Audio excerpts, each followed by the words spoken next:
En la sesión anterior estuvimos revisando brevemente algunos de los experimentos y las consecuencias que tuvieron la publicación de estos trabajos hechos por Lucia Galeazzi eh, y su marido Galvani y que adquirieron tuvieron un impacto enorme en la Europa de la época. Galvani en modo alguno minimizó, al contrario, siempre subrayó el papel que su mujer había jugado en el descubrimiento de lo que él llamó la electricidad animal. Ella desafortunadamente muere muy joven. A veces nos olvidamos de su existencia en las clases de electricidad, de fisiología, pero la verdad de las cosas es que la conciencia, el descubrimiento de que se podía con electricidad mover las patas seccionadas de una rana y identificando el movimiento como una señal de vida, lleva a que rápidamente la gente empiece a comentar los experimentos de Luigi Galvani, de Lucia Galeazzi, como una demostración de una fuerza que subyacía el fenómeno de la vida. Esto adquiere unas proporciones sorprendentes desde la óptica contemporánea, en donde, por ejemplo, el intento de la electricidad para revivir muertos frescos que se acababan de tomar, por ejemplo, de un cadalso, por los investigadores, los médicos, los naturalistas que recorrían las ciudades europeas, provocaba escándalos tremendos, una curiosidad enorme, pero al mismo tiempo también la gente los veía como una implicación de que al revivir muertos tal vez estaba encontrando la fuerza que en el Nuevo Testamento explicaba la forma en la que Jesucristo había hecho uno de sus milagros al revivir a Lázaro. Y este tipo de interpretaciones, de comentarios, como habíamos visto, se hizo extraordinariamente frecuente en la prensa de principios del siglo XIX. La electricidad se convierte en un entretenimiento de salón, pero al mismo tiempo empieza a darse una discusión sobre si la naturaleza de la vida no es precisamente eléctrica.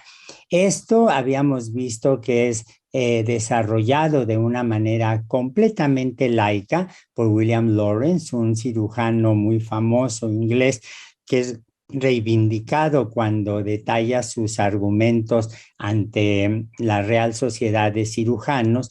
Y algo que a menudo se nos olvida es que Lawrence tenía un amigo y era el médico personal de Percy Shelley. Percy Shelley, un poeta que la gente ya no lee tanto como se leyó en el pasado, a su vez tenía una relación muy intensa y por lo tanto conectó a Lawrence con ella, con Mary Wollstonecraft Shelley, una mujer absolutamente excepcional, con una historia triste porque siempre añoró a su madre que había fallecido poco tiempo después del nacimiento de Mary Wollstonecraft Shelley. De hecho, le ponen el mismo nombre, lo cual se ha prestado a una serie de confusiones. Pero ella vivía con el padre William Godwin, que era un editor verdaderamente de avanzada, y la casa de Godwin, donde vivía Mary Wollstonecraft Shelley, era una casa donde se reunían médicos, naturalistas, matemáticos, filósofos, sociólogos, y ella crece en un ambiente teñido por la literatura libertaria de su madre, que es una de las primeras autoras muy, muy explícitas sobre los derechos de la mujer. Y algo que ella escribe durante el siglo XVIII. Bueno, Mary Wollstonecraft Shelley y su media hermana, Claire Claremont, que a su vez era compañera de Lord Byron, toman unas vacaciones invitados todos por este último en la vila de Odati, en Suiza. Las vacaciones se vieron arruinadas porque fue un verano muy lluvioso y entonces sabemos muy bien, tanto por lo que cuentan ellos como por lo que cuenta el médico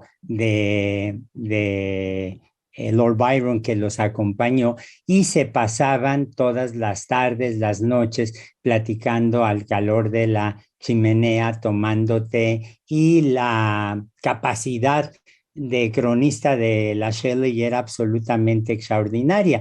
Ella cuenta, por ejemplo, cómo muchas y muy largas fueron las conversaciones entre Byron y Shelley, en las cuales ella dice no platicaba mucho. Sin embargo, en esta descripción breve que ella va a escribir años más tarde, en 1831, sobre estas conversaciones, naturaleza de la vida, una discusión que es muy frecuente hasta la fecha entre la gente dedicada a la biología, a la filosofía, etcétera, y se cuentan durante esas conversaciones los experimentos del doctor Darwin, de Erasmus Darwin, el abuelo paterno de Charles Darwin, donde había muchos rumores sobre los experimentos que él había hecho. Los rumores no eran necesariamente correctos, pero habla de cómo había logrado animar materia inerte. Y la frase que para mí es la clave de lo que luego va a ser la novela de Frankenstein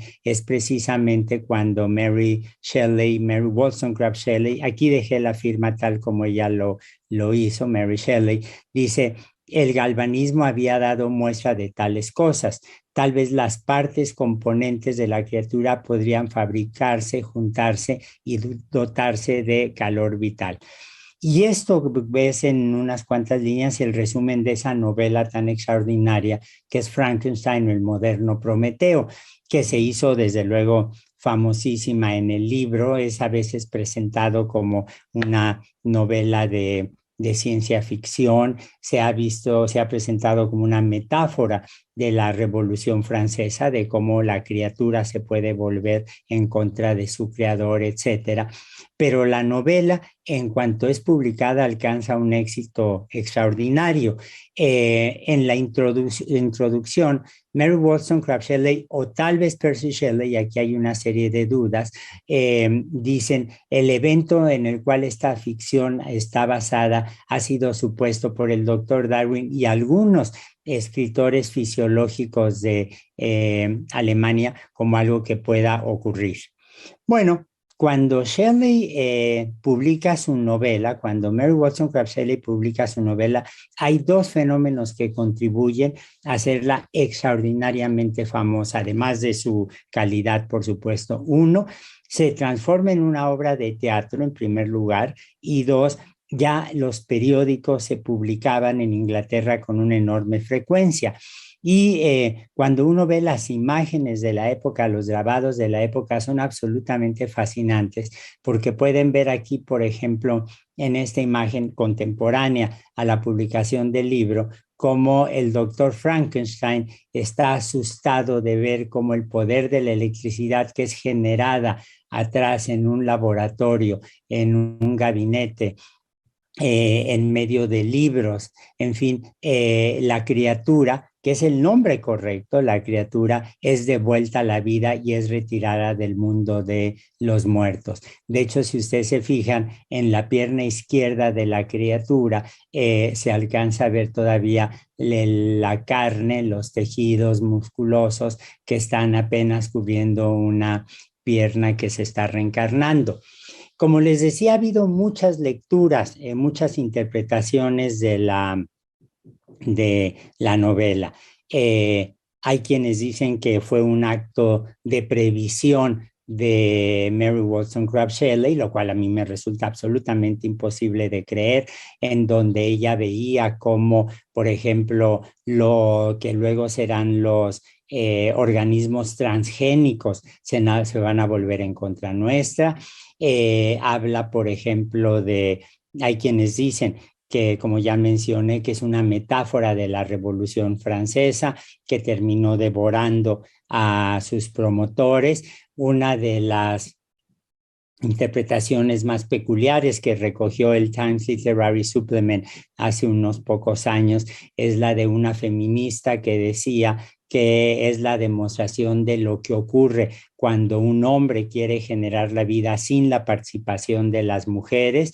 Hay quienes dicen que se trata de una novela de ciencia ficción, pero yo creo que se trata de una obra en donde básicamente en donde Mary Wollstonecraft Shelley está en este espíritu romántico de la época, está tratando de ver qué es la vida, cuál es el fenómeno de la vida, cuál es esta fuerza misteriosa que es la electricidad que puede devolver la vida a un cuerpo inerte. Habla ciertamente de un científico, un naturalista de la época que comete una serie de errores, como el introducir el cerebro de un criminal en el cuerpo que está armando. Pero para mí la principal forma en que debemos ver la novela es cuando uno compara con un mito más antiguo que el del propio doctor Frankenstein, que es el caso de el golem. Para usar una imagen maravillosa de los años 20 de lo que es el golem, hay que recordar que según una tradición de la comunidad judía del centro de Europa, el golem es un ser, una especie de monstruo hecho de arcilla por el gran rabino de Praga para defender a la comunidad judía de los excesos del ejército y la policía de los Habsburgo. Y según la tradición, el golem empieza a defender a la comunidad judía de sus agresores cuando cobra vida gracias a que el rabino inscribe en la frente del monstruo hecho de arcilla el nombre de Dios. Es muy fácil identificar al golem con una serie de mitos y, digamos, tradiciones religiosas del judeocristianismo. Piensen en que Dios hace a Adán a partir de barro, de arcilla. Pero lo que es absolutamente fascinante es que el golem cobra vida cuando se inscribe el nombre de Dios en la frente. Es decir, es un acto religioso. Y aquí es donde viene para mí una de las interpretaciones más excepcionales de la novela de Frankenstein. Si ven ustedes la película del Golem, que es absolutamente maravillosa, se dan cuenta que la criatura cobra vida cuando se le inscribe el nombre de Dios en la frente, es decir, cuando se hace un acto religioso y una fuerza mística como la que está contenida en el nombre de Dios mismo. En ese momento el monstruo cobra vida. Cuando el rabino se da cuenta que empieza a perder control sobre su obra, lo que hace es borra el nombre de Dios, el golem se disuelve, se convierte en un montón de arcilla, y una tradición con la que los guías de turistas le gustan de asustar a quienes andan de visita en la ciudad, es diciéndoles: miren, en esta casa se dice que en el sótano está la arcilla que formó al golem, que en cualquier momento puede revivir. Pero comparen al golem que cobra vida gracias a el nombre de Dios grabado en su frente, inscrito en su frente, con el monstruo de Frankenstein, que es una criatura que cobra vida en un gabinete de ciencias naturales con experimentos y usando la electricidad, que es una fuerza física. Es decir, lo que nosotros estamos viendo es aquí la forma en la que la vida deja de ser un concepto, una fuerza mística, para convertirse en una fuerza física. Parte del genio de Mary Wollstonecraft Shelley es haber resumido las teorías, las discusiones en una obra absolutamente magistral cuando era una muchachita muy joven, y dejarnos en la novela uno de los grandes ejemplos de la vida vista como un fenómeno secular, la vida entendida como un fenómeno laico y no como un fenómeno místico. A pesar de su juventud, a pesar de su frescura, lo que tenemos es una inteligencia y una perspicacia deslumbrante en una escritora que es capaz de reflejar este gran momento en la historia de no solo de la literatura, sino también de las ciencias naturales. Las novelas, los relatos, los mitos se convierten en un indicador de la manera en la que los conceptos científicos, los conceptos filosóficos están cambiando. Y desde luego, el mejor monstruo insuperable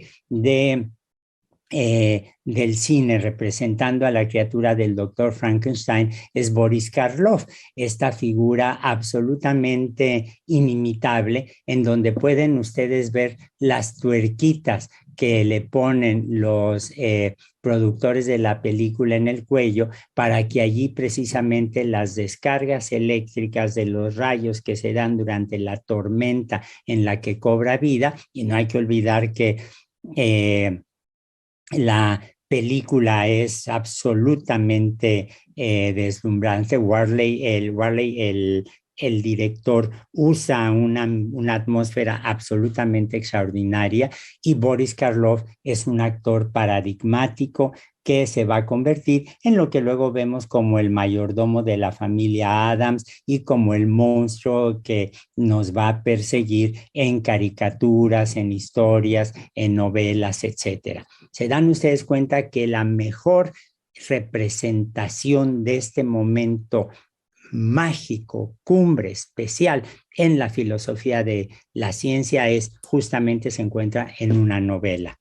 Bien, esto es absolutamente claro para mí, pero al mismo tiempo esto también se da en un momento en el que la ciencia está desarrollándose de una forma extraordinaria. Otro de los amigos de Godwin, la casa del padre de Mary Wollstonecraft Shelley, es Humphrey Davis, uno de los fundadores de la electroquímica, los efectos que la electricidad tenía sobre las sustancias. Y los dos fundadores decimonónicos de la electroquímica van a ser Humphrey Davis en Inglaterra, por un lado, un hombre que se movía con mucha naturalidad en los círculos de la literatura, la filosofía, el periodismo, la política, y en Suecia, Jöns Jacob Berzelius, uno de los grandes químicos del siglo XIX. Ambos intentaron aplicar, como Erasmus Darwin, fuerzas descargas eléctricas para tratar de resolver enfermedades como una forma de terapia, una tradición que ya vimos que viene desde la época de Galeazzi y Galvani. Pero Berzelius fracasa en sus intentos para ser médico y entonces le da un giro a su interés por la electroquímica, por la electricidad, y desarrolla lo que hoy llamaríamos la descomposición electrolítica de las moléculas. Él en cubas, en recipientes, que puede ser que está aquí en el centro del panel derecho de la pantalla, no estoy tan seguro. He buscado muchos ejemplos y he buscado en la literatura y parece que estoy en lo correcto. Él coloca electrodos en una solución, pasa una corriente eléctrica, es decir, aplica una corriente eléctrica a uno de los electrodos, la corriente viaja a través del líquido y al hacerlo tiene efectos químicos sobre la composición del líquido. Y Berzelius, de una manera extraordinariamente sistemática, empieza a estudiar, por ejemplo, el ácido sulfúrico, el agua con sal, el agua de mar, etcétera, y se da cuenta que puede descomponer las sustancias electrolíticamente, algo que seguimos haciendo en el laboratorio sin problema. Pero cuando quiere descomponer leche, sangre, orina, no lo logra. No lo logra, la electricidad no afecta a estos componentes. La leche, la sangre y la orina son líquidos que vienen de seres vivos, de organismos, y entonces Berzelius llega a la conclusión que la electricidad puede descomponer lo que no viene de organismos y no logra afectar a lo que viene de organismos, y se le ocurre dividir a partir de sus observaciones a las sustancias químicas en inorgánicas u orgánicas. Esa química orgánica que aprendemos en el bachillerato, esa química orgánica del carbón, de los enlaces covalentes, etcétera, recibe su nombre a partir de estos experimentos de Berzelius. No fue el primero en que estableció esta división. El primero que menciona la división, pero nunca de una forma tan elaborada, fue Thornberg Olof Bergman, un discípulo de Linneo, y aquí ve uno estas genealogías científicas, estas genealogías intelectuales tan fascinantes, pero Berzelius, y con la presencia enorme que tenía en el mundo académico, que se estaba estableciendo ya con toda firmeza en ese momento, Berzelius es el que divide a la química en química orgánica y química inorgánica. Y va más allá, porque Berzelius, que era semimaterialista, a ratos sí y a ratos no, escribe que podemos considerar al cuerpo animal como una máquina que a partir de los alimentos con los que se nutre, reúne la materia prima para llevar a cabo un sinnúmero de constantes procesos químicos. Fíjense qué extraordinario. Está viendo al cuerpo animal como si fuera una máquina, está instalado en la tradición cartesiana, está instalado en esa tradición de la que hablamos, tradición intelectual, científica, de la que hablamos en la sesión anterior. Reconoce que la alimentación, la digestión, el crecimiento, la respiración son procesos químicos, pero agrega la causa última de la mayoría de los fenómenos animales es tan recóndita y resulta tan incomprensible para nosotros que nunca la descubriremos. Llamamos a esta causa oculta a nuestra razón la fuerza vital. Y aquí ven ustedes cómo repentinamente este proceso tan extraordinario reflejado por Mary Wollstonecraft Shelley de la electricidad como la fuerza física que anima a la vida, sufre un retroceso en las palabras, en la manera en la que Berzelius lo describe como una fuerza vital. Y Berzelius persistió en esto. En 1727 dice, el arte, es decir, la ciencia, la cultura, no puede combinar los elementos de la materia inorgánica de la misma manera que la materia viviente. Está diciendo, nunca voy a hacer en el laboratorio algo que simule a los seres vivos. Pero exactamente un año más tarde, su exalumno Friedrich Wöhler demostró que el arte, es decir, las manipulaciones experimentales, podían sintetizar urea en el laboratorio. La urea, que es el componente esencial que vemos en la orina. Entonces, Wöhler demuestra que la barrera que Berzelius había establecido tan claramente entre la química orgánica y la química inorgánica se podía atravesar. Un buen químico, una buena experimentalista pueden sintetizar los compuestos orgánicos en el laboratorio sin ninguna dificultad. Y Wöhler conocía las consecuencias filosóficas de los que estaba haciendo.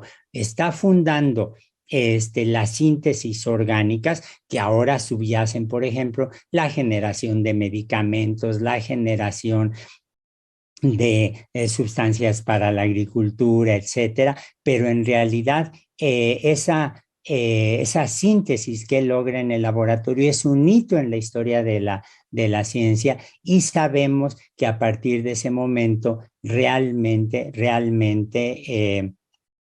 la química orgánica empieza a sintetizar algunos de los componentes de los seres vivos. Wöhler lo logra en 1828 con la urea.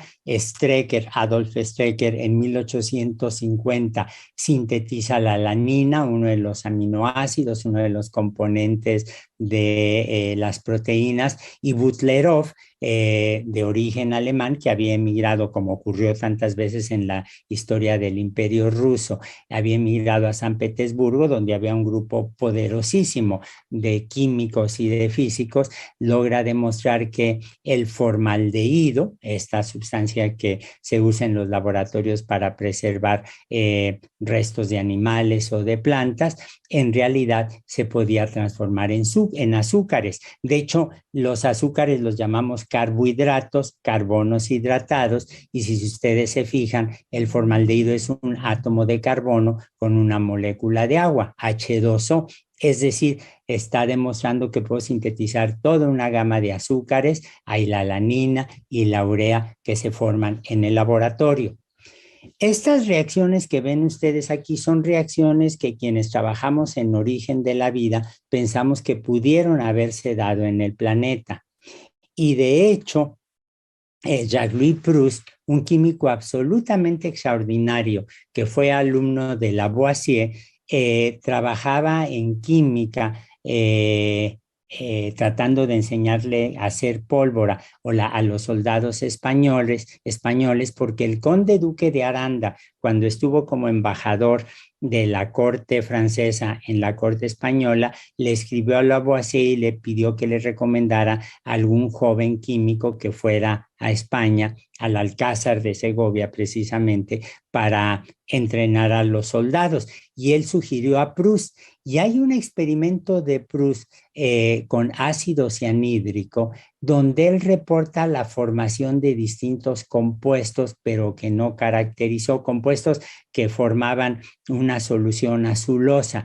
Y Stanley Miller y yo estábamos convencidos de que entre los compuestos que se formaron está la adenina. Es un experimento que algún día repetiré, algún día haré, pero se dan ustedes por cuenta cómo tal vez Proust funda la química orgánica sin haberse dado cuenta. Ciertamente el mérito básico por lo pronto descansa en Bühler, y claramente en estos químicos extraordinarios del siglo XIX lo que uno ve es cómo se empiezan a sintetizar. Gracias al arte, como lo llamó Berzelius, se empiezan a sintetizar estos compuestos orgánicos típicos de los seres vivos. Y esto coincide en realidad con la caracterización de lo que he llamado aquí las moléculas de la vida. La gente descubre la fórmula de la glucosa, del colesterol, de la glicina, otro aminoácido, del ácido aspartico, un aminoácido, de la valina, de la alanina, también de componentes de lo que ahora llamamos los ácidos nucleicos. Y la actividad de los químicos de la época es extraordinaria, porque lo que están haciendo en realidad es entender, caracterizar la química de los seres vivos o de los productos de los seres vivos, aplicando los métodos químicos de laboratorio. La historia que hay atrás de los compuestos, de los nombres de los compuestos bioquímicos, es fascinante. Braconot encuentra la glicina a partir de una planta muy bella, la planta de la glicina. La guanina Unger la describe en el guano, el excremento de las aves, y ese color iridiscente que tiene el guano de las aves en realidad es debido precisamente a la guanina. Y hay toda una historia absolutamente maravillosa que deberíamos enseñar, porque demuestra la enorme cultura que tenían estos investigadores, que sabían exactamente cómo aplicar los nombres, las etimologías grecolatinas para bautizar las sustancias. Por esas épocas también, en el siglo XIX, cae un meteorito en Francia, y Berzelius, que ya hemos visto que era un químico extraordinario, corre a analizar las muestras del meteorito y se da cuenta que tiene lo que él llama un bitumen, una especie de chapopote, diríamos los mexicanos, que no caracteriza más allá de esta descripción que he mencionado. Pero se dan cuenta cuál es el siglo XIX entonces en este momento. La gente encontraba compuestos orgánicos en meteoritos, la gente caracterizaba químicamente la composición de las moléculas que tienen los seres vivos. Algunos investigadores habían logrado sintetizar en el laboratorio algunos de los componentes de los seres vivos y entonces ustedes se dirían, bueno, ¿y cómo no se llegó a tratar de sintetizar ahora químicamente a un ser vivo completo a pesar de estos componentes que habían caracterizados? ¿Por qué no se discutió la transición de los compuestos orgánicos a lo vivo? Muchos hemos revisado con mucho cuidado la literatura científica del siglo XIX y no encontramos nada al respecto. Los químicos del siglo XIX logran sintetizar las moléculas orgánicas, caracterizan compuestos en meteoritos, pero no pensaron en su transición a lo vivo. ¿Por qué? Personalmente creo, no he encontrado nada que argumente que demuestre que estoy equivocado. Creo que porque la química fue una de las pocas disciplinas que en el siglo XIX no adopta una perspectiva evolutiva. Cuando nosotros pensamos en evolución, inevitablemente pensamos en Charles Darwin, que es lo correcto. Pero en realidad el pensamiento evolutivo es un pensamiento que comienza con los astrónomos. Kant, el filósofo, en su teoría general de los cielos, describe cómo una nube de material interestelar se condensa y da origen al sistema solar. Y el Marqués de Laplace, 10 años más tarde, va a matematizar esta idea en un libro que es famoso, le regala a Napoleón y Napoleón, que era un hombre brillante, revisa el libro delante de la corte y la anécdota que siempre se cuenta es que cuando Napoleón tuvo en sus manos el libro, ve el índice y le dice al Marqués de Laplace, Monsieur de Laplace, no veo que usted mencione la palabra Dios en su libro sobre la mecánica celeste. Y el Marqués de Laplace, según la tradición, le dice, Majestad, esa es una hipótesis que no he requerido. Si la anécdota es cierta o no es cierta, ciertamente es un reflejo de este proceso de secularización acelerado que vemos a partir de la Ilustración. Pero también le debemos a la Ilustración esta visión evolutiva del universo. El universo, según Newton, es una especie de relojería celeste en donde los planetas giran conforme a leyes que la física puede describir y la matemática puede formalizar. Pero si ustedes piensan en el universo de Newton, en el universo de Newton no hay pasado ni presente. Las ecuaciones de Newton son simétricas respecto al tiempo. Newton nunca habla de cómo surge el universo. En cambio, Kant sí. Kant lo que está diciendo es el sistema solar es un sistema que tiene su origen en una nube que se condensa. Es decir, estoy viendo un sistema físico que se transforma. Y aquí estamos viendo los indicadores precisamente de esta visión evolutiva de toda la naturaleza.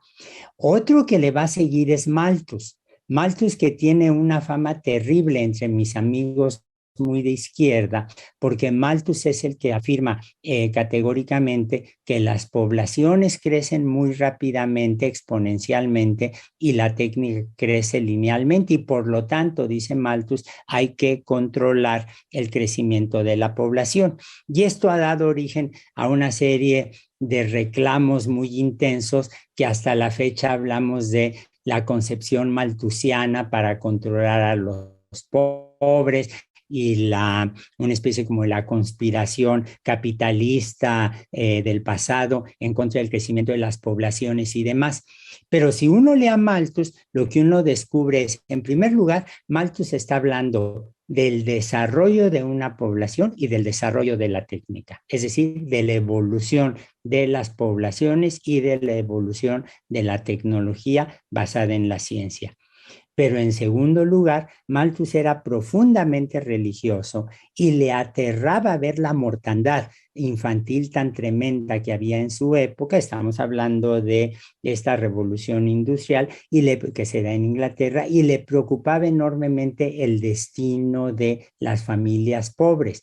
Al leer a Malthus, no nada más de criticarlo, sino al leer a Malthus, en realidad lo que uno está viendo es la manera en que él se consterna enormemente por las familias sin recursos y las trata de ayudar. Más adelante, en 1809, vamos a tener eh, la publicación de Lamarck, de Jean-Baptiste de Lamarck, de la Philosophie zoologique, que es o el último acto transformista o el primer manifiesto evolucionista. Pero Charles Darwin cita, sobre todo en su libro del origen de las especies, a Newton y a Lamarck, al que reconoce como un precursor importante. Y por estas coincidencias históricas maravillosas, el libro de la Philosophie zoologique, donde Lamarck habla de evolución, es una especie de la fe de bautismo o acta de nacimiento de Charles Darwin, que nace precisamente a ese año. Y 50 años más tarde publica su libro sobre la evolución de los seres vivos como resultado del proceso de la selección natural. Darwin era alumno de Lyell, un geólogo distinguidísimo que hablaba que la superficie terrestre cambiaba, y lo publica en 1830.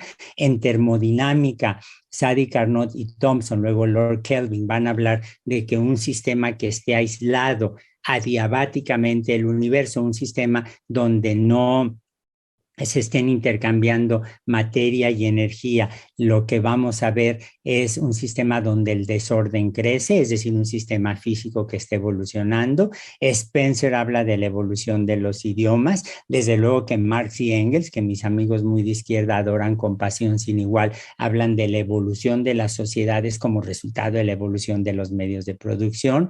Renan en Francia habla de la evolución de las religiones, y se dan cuenta que a partir de la Ilustración, si queremos comenzar el siglo XIX en 1786, absolutamente en la obra de muchos pensadores, la idea de la evolución empieza a permear todas las disciplinas, salvo la química, salvo la química.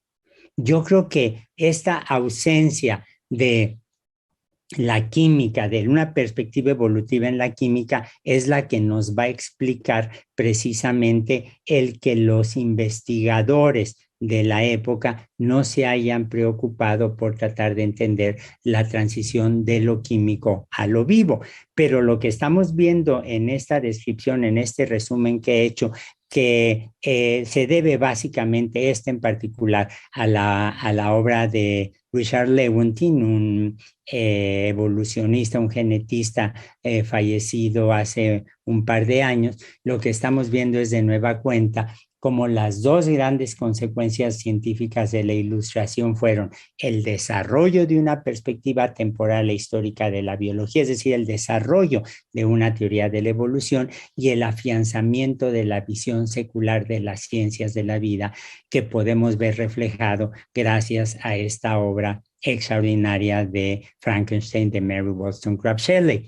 Pero veamos el problema de ahora. Concentrémonos en el desarrollo de una perspectiva temporal e histórica de las ciencias de la vida para ver cómo la transición de lo químico a lo biológico, es decir, del origen de la vida, se va dando. Una obra señera del siglo XIX, desde luego, es El origen de las especies. Y El origen de las especies no habla del origen de la vida, realmente no lo hace, y tampoco es el libro, como hemos visto, que inaugura el pensamiento evolutivo en el siglo XIX. Es un libro que, como bien dice Lewontin, hay que verlo como la culminación decimonónica del pensamiento evolutivo. Y el impacto de Darwin fue enorme. El impacto de Darwin en prácticamente todo el mundo occidental, y ahora sabemos también en el Islam, en algunas sociedades orientales como China, fue extraordinario, pero uno de sus seguidores más firmes, más sólidos, que era Ernest Haeckel, lee a Darwin y se da cuenta, como él dice, que el principal defecto de la teoría darwinista es que no arroja ninguna luz sobre el origen del primer organismo, seguramente una célula muy simple a partir de la cual las demás han descendido. Cuando Darwin supone una fuerza creadora especial, mística, pues, para esta primera especie, no está siendo consistente y creo no del todo sincero. Y entonces Haeckel hace el mejor homenaje que se le puede hacer a una persona, a un pensador, a una científica a quien uno admire. Lo critica.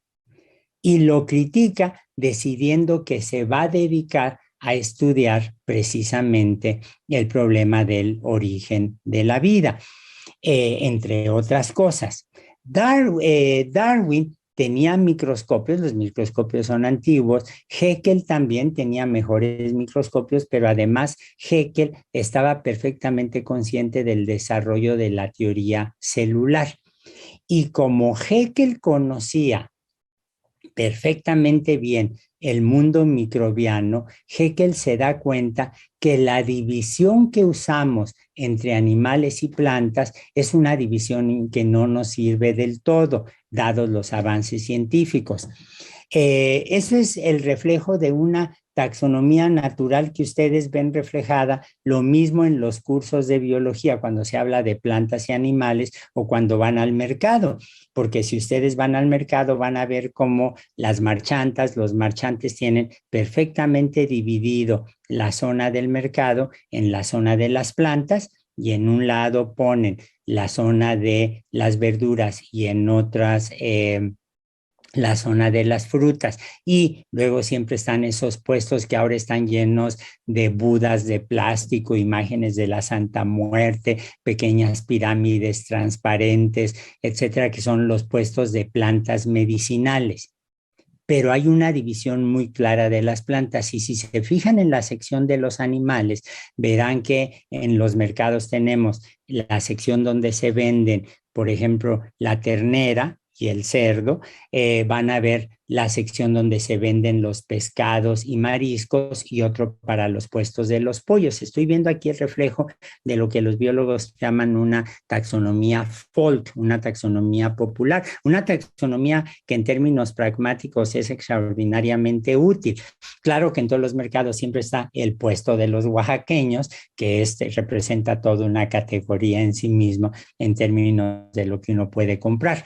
Pero se dan ustedes cuenta que esta taxonomía, que es una taxonomía muy arraigada en prácticamente todas las culturas, es una taxonomía que para Haeckel no basta. No basta porque hay un reino adicional que él va a inventar, que es el reino de los microbios. Cuando Haeckel inventa el reino de los microbios, lo que está haciendo en realidad es reflejar los prejuicios de la época, porque en el siglo XIX se inventa el reino de Grecia, se inventa el imperio mexicano, se dan ustedes cuenta que en la expansión imperialista de la Europa, lo que vemos es la creación de una serie de, la transposición de una serie de modelos monárquicos a otra parte del mundo. Y Haeckel hace lo mismo. Haeckel no inventa la república de los microbios o no describe la comuna de las plantas, mantiene la vieja tradición de los reinos, dice hay un reino adicional que son los microbios. Pero además, Haeckel hace algo absolutamente extraordinario que es consistente con su visión evolutiva. Dice, los reinos no están separados porque las plantas y los animales son los descendientes evolutivos de los microbios.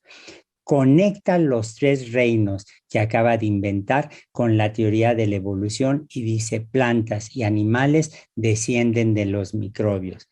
Y va todavía más lejos porque llega a la conclusión de que como los microbios son las primeras formas de vida, hay que llamarlos protistas, protos, los primeros.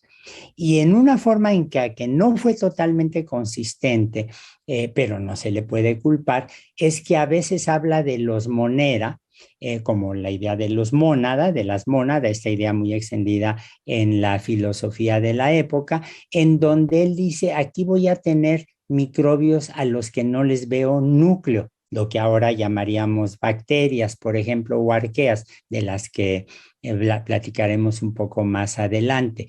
Pero lo que hace Haeckel se dan cuenta que es extraordinario.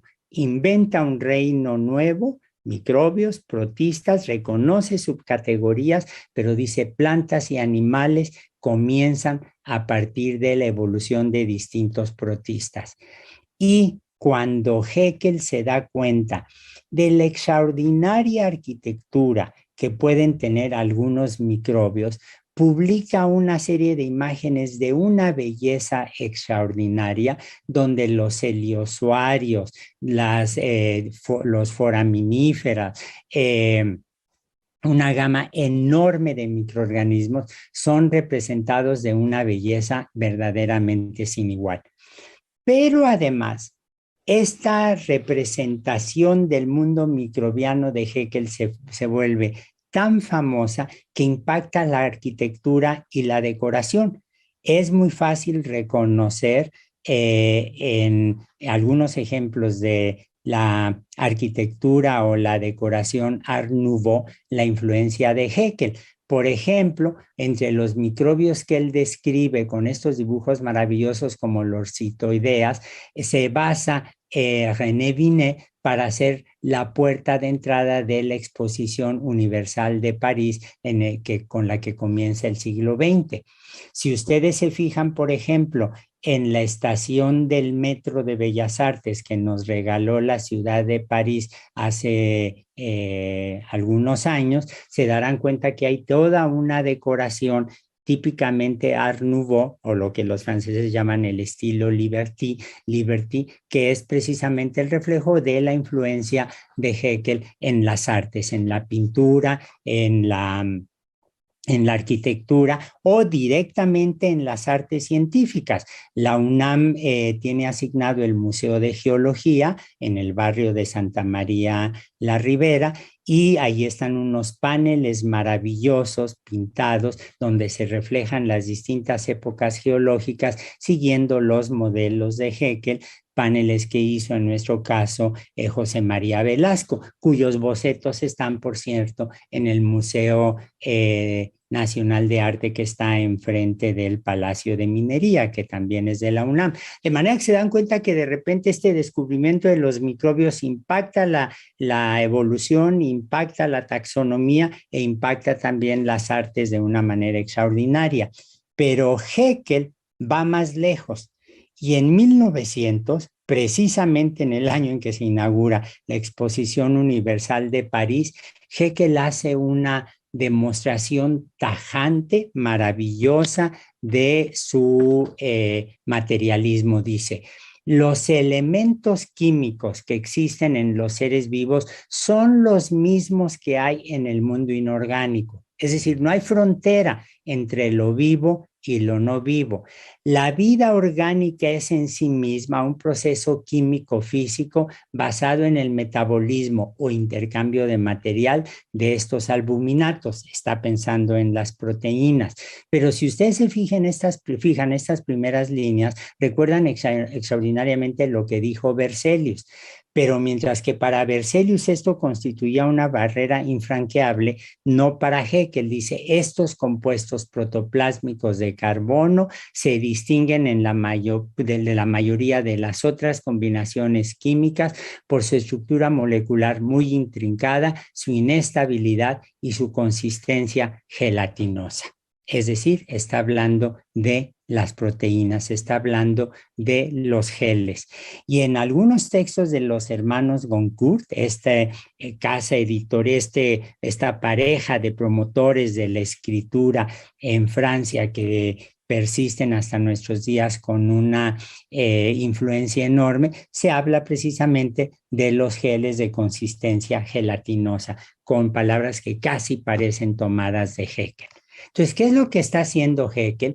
Para Haeckel, el origen de la vida se basa, uno, en que la división del mundo vivo se establece entre plantas, animales y protistas, incluyendo los monera, que afirmó eran los más antiguos, en la suposición de que el fenómeno de la herencia reside en el núcleo, pero en las moneras, en las bacterias. El protoplasma es el órgano tanto de la herencia como de la nutrición, y a partir de su visión monista y de la idea de la unicidad, de la unidad de la naturaleza, propuso una secuencia evolutiva en que la aparición de la vida era resultado de la generación espontánea. Y eso lo vemos muy claramente en este esquema donde he intentado resumir las ideas de Haeckel. Uno lee a Haeckel y se da cuenta que comienza citando a Kant, un científico con una cultura enorme, típica de la cultura alemana, esa reverencia intelectual por los clásicos, y él dice, el sistema solar comienza cuando una nebulosa se condensa, como dice Kant, se forma la Tierra está muy caliente, pero como eventualmente se enfría, se van a formar mares, lagos, ríos, océanos, y una vez que tenga agua líquida, va por generación espontánea, van a aparecer las primeras células. ¿Por qué agua líquida? Porque el protoplasma, dice Haeckel, está constituido básicamente por agua, y una vez que tengo la generación espontánea, vamos a tener la diversificación de los seres vivos en la enorme variedad que vemos hoy en día. Todos estamos familiarizados con esta descripción. Gracias a la labor de divulgación de gentes como Carl Sagan, por ejemplo, hablamos del calendario cósmico, decimos que estamos hechos de material de estrellas, contamos esta narrativa maravillosa que comienza con el origen del universo, la formación de estrellas, de nebulosas, hasta llegar a la formación de la Tierra. El primero que lo establece de una manera muy clara, siguiendo un pensamiento evolutivo muy estricto, es precisamente Haeckel. Y las consecuencias de esto lo vamos a ver en la próxima sesión.